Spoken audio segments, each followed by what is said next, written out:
South Africa England match పూర్తిగా one side మ్యాచ్గా జరిగింది. తొలుత బౌలింగ్, ఫీల్డింగ్లో రాణించిన సౌత్ ఆఫ్రికా జట్టు తరువాత బ్యాటింగ్లోనూ రాణించి విజయాన్ని సొంతం చేసుకుంది.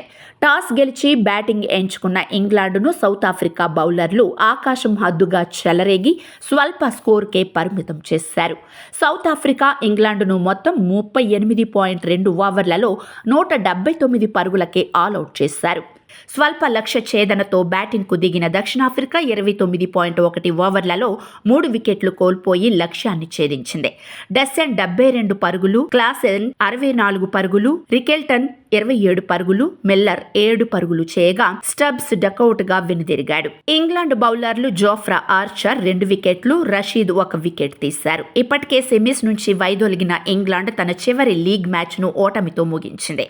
ఈ విజయంతో దక్షిణాఫ్రికా సెమీస్ బెర్త్ను ఖరారు చేసుకుని గ్రూప్ బి పాయింట్స్ టేబుల్లో మొదటి స్థానంలో నిలిచింది. రెండో స్థానంలో ఆస్ట్రేలియా నిలిచాయి.